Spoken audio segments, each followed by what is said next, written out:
और उत्तराखंड में मौसम विभाग ने येलो अलर्ट जारी कर दिया है। 21 मार्च तक बारिश और ओलावृष्टि का अलर्ट जारी है। ऊंचाई वाले इलाकों में बर्फबारी की भी संभावना है। आपको बता दें, ओलावृष्टि से किसानों को नुकसान की भी आशंका है। तो 21 मार्च तक बारिश और ओलावृष्टि का ये येलो अलर्ट जारी कर दिया गया है। मौसम विभाग ने ये येलो अलर्ट जारी किया है। आपको बता दें, ऊंचाई वाले इलाकों में बर्फबारी की भी संभावना है, लेकिन सभी के बीच किसानों की फसलों को खासा नुकसान हो सकता है। ओलावृष्टि से किसानों को नुकसान की आशंका जताई जा रही है। तो पहाड़ों पर बारिश की वजह से मैदानों में भी मौसम में तब्दीली देखने को मिल रही है।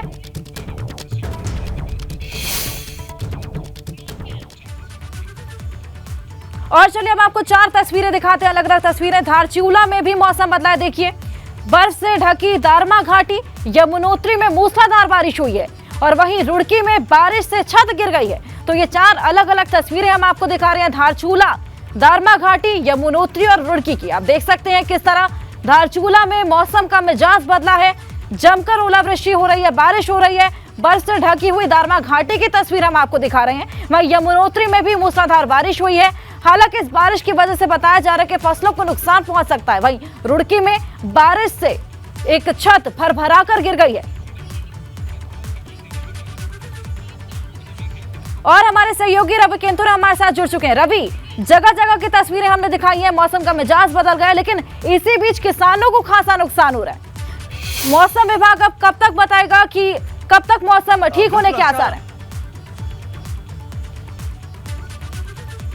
बिल्कुल हर्षा, देखिए जो चारों तस्वीरें हैं ये उत्तराखंड के मैदान और पहाड़ को कनेक्ट कर रही हैं। यानी कि रुड़की जो मैदानी इलाका है वहाँ पर भी फसलों को नुकसान हुआ है और इसके साथ ही साथ अगर पहाड़ों पर बात करें तो वहाँ पर भी इस तरीके की दिक्कतें हैं। लेकिन ये बेमौसम की बारिश है, जिससे कुछ राहत अगर देखी जाए तो वनाग्नि की घटनाओं में है, क्योंकि प्रदेश में जैसे ही फायर सीजन शुरू हुआ था तो आजकल पहाड़ों पर ज़्यादातर इलाकों से इस तरीके की जो घटनाएं हैं वो वनाग्नि के सामने आ रही थी। लेकिन जैसे ही बारिश की शुरुआत हुई, वनाग्नि की घटनाओं पर काबू पाया गया है। लेकिन जिस तरीके से बारिश के बीच ओलावृष्टि की संभावना मौसम विभाग ने जताई थी और ओलावृष्टि हुई भी है, उससे किसानों की खड़ी फसल को बड़ा नुकसान हुआ है, खासतौर पर मैदानी इलाकों में। और ऐसे भी अभी 21 तारीख तक अगर बात करें तो प्रदेश में बारिश, बर्फबारी और ओलावृष्टि का मौसम विभाग ने येलो अलर्ट जारी किया है। यानी कि 3000 मीटर तक बर्फबारी देखने को मिलेगी। तो वहीं जो पूरा प्रदेश है उस पर बारिश और के साथ ही ओलावृष्टि और बिजली गिरने का अलर्ट भी मौसम विभाग ने जारी किया है। तो ऐसे में कुछ दिक्कतें, कुछ दुश्वारियां जरूर बढ़ सकती हैं, लेकिन जिस तरीके से तापमान बढ़ रहा था उसमें भी काफ़ी गिरावट आई है और तापमान काफ़ी लुढ़का है। हिल स्टेशनों पर अगर बात करें तो वहाँ पर जिस तरीके से पर्यटक इस वक्त पहुँचे हैं तो वहाँ पर भी तापमान लुढ़का है और कई जगह पर बर्फबारी भी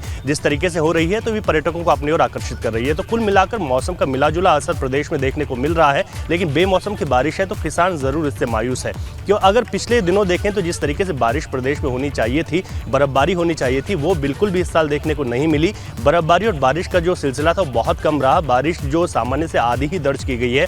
तो ऐसे में प्रदेश में अब बारिश की शुरुआत हुई है तो गर्मियों से राहत है, वनाग्नि की घटनाओं में राहत है, लेकिन किसानों में जिस तरीके से ओलावृष्टि हुई है फसलों को जरूर नुकसान हुआ। अभी आने वाले दिनों में बात करें तो 21 तारीख तक इसी तरीके का मौसम पूरे प्रदेश में बना रहेगा, जिसमें ओलावृष्टि और बिजली गिरने की संभावना मौसम विभाग ने जताई है। और पहाड़ों पर इस तरीके की बारिश अगर होती है तो लैंडस्लाइड की दिक्कतें भी कहीं ना कहीं बढ़ सकती हैं। तो ऐसे में लोगों को भी सतर्क रहना है और इस दौरान अगर हो सके तो यात्रा करने से भी लोगों को बचना चाहिए और खास तौर पर कुछ एहतियात अभी हम देख रहे हैं कि मौसम में बदलाव तो देखने को मिला है, लेकिन उस वजह से फसलों को भी नुकसान है, साथ ही साथ कई और परेशानियां लोगों को झेलनी पड़ रही है। बहुत बहुत शुक्रिया तमाम जानकारी के लिए।